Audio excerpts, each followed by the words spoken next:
বাংলাদেশ আজকে white wash করবে পাকিস্তানকে, যেটা বাংলা ওয়াশ।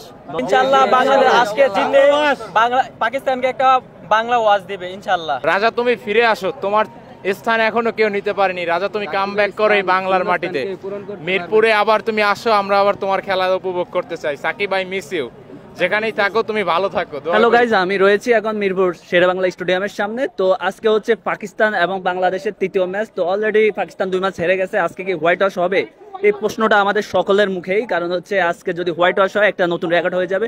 কারণ এর আগে পাকিস্তানকে বাংলাদেশ কখনো হোয়াইট ওয়াশ করতে পারেনি মিরপুর স্টেডিয়ামের মধ্যে।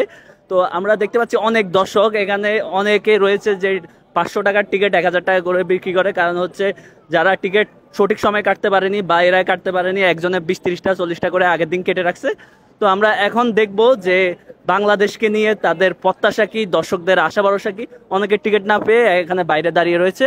তো আমরা এখানে যারা দর্শক রয়েছে তাদের মুখ থেকে শুনবো যে তারা মানে কেমন আশাবাদী আজকে, বাংলাদেশ কি আজকে হোয়াইট ওয়াশ করতে পারবে পাকিস্তানকে। তো আমরা দর্শকদের মুখ থেকে শুনবো। আমরা দেখতে পাচ্ছি অনেকগুলো বা মানে জার্সি পরে দর্শক দাঁড়িয়ে রয়েছে, তারা প্রস্তুত বাংলাদেশের খেলা দেখার জন্য। তো ভাইরা কি অবস্থা ভাই? তো আপনারা কোন জায়গা থেকে আসলেন সবাই? আমরা নরসিংদী থেকে। নরসিংদী।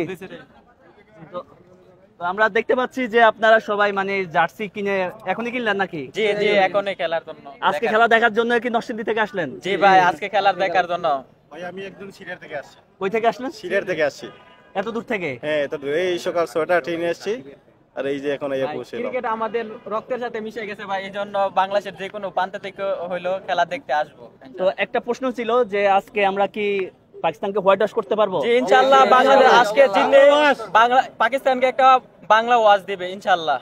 তো লিটন দাস 50 করবে। লিটন দাস তো ফর্মে নেই, তো সে অধিনায়ক, সেই হিসাবে আপনি কি লিটন দাসের ফ্যান?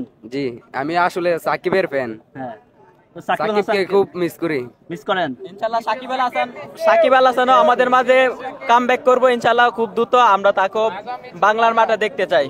বাংলাদেশের যেভাবে কামব্যাক করছে ঠিক সেভাবে সাকিব একটা কামব্যাক করবে। তো আমরা দেখতে পাচ্ছি একটা জিনিস যে সাকিব আল হাসানকে এখানে সবাই মিস করতেছে। আপনারা কি সবাই সাকিব আল হাসানের ফ্যান? রাজার রাজ্য ভাই এখনো খালি আছে। রাজা তুমি ফিরে আসো, তোমার স্থান এখনো কেউ নিতে পারেনি। রাজা তুমি কামব্যাক করো এই বাংলার মাটিতে, মিরপুরে আবার তুমি আসো, আমরা আবার তোমার খেলা উপভোগ করতে চাই। সাকিব আই মিস ইউ, যেখানেই থাকো তুমি ভালো থাকো, দোয়া করি।